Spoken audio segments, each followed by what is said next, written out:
po kayo sa pagdadrive, pagpapahalaga po ang buhay. Sa bawat takbo nyo, ang pamilya naghihintay sa inyo sa pag-uwi.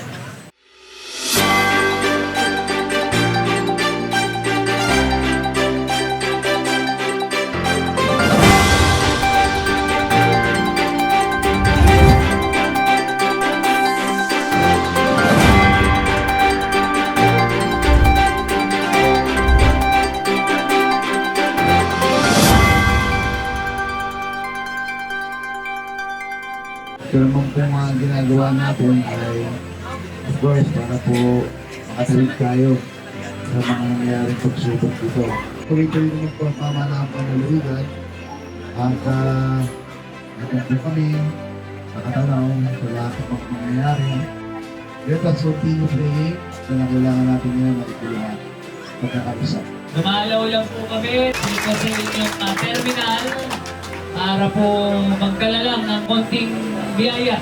Kumbaga yung pambili nyo ng bigas ng ilang araw, maitipid ninyo para maipanggasolina nyo na lang, no?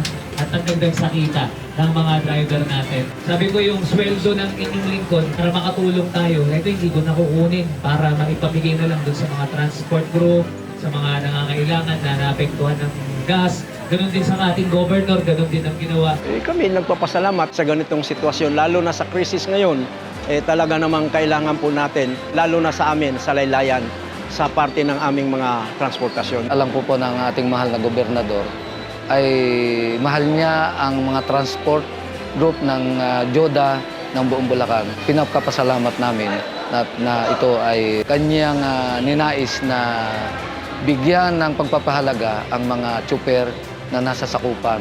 Sa anin ng mga opisyales at mga pangulo ng BF JODA, kami po'y nagpapasalamat na taos-puso sa ating mahal na gobernador at Vice Governor Alex Castro. Lagi po silang nakasuporta sa BF JODA. Lahat ng magagawa nila talaga ibinubuos ng gobernador at saka vice-gobernador. Napakalaking tulong yan sa mga katulad namin na namamasada. Sa halip na bibili ka, meron ka nang may sasayang. Hindi ka nabibili. Kaming samahan ng mga operators and drivers ay natutuwa at hindi kami nakakaligtaan ni Governor. Napakalaking tulong po nito kasi hindi na po namin ito uutangin sa tindahan.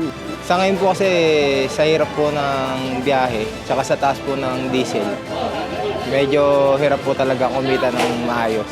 Kaya malaking bagay din po yung binigay nila Gov.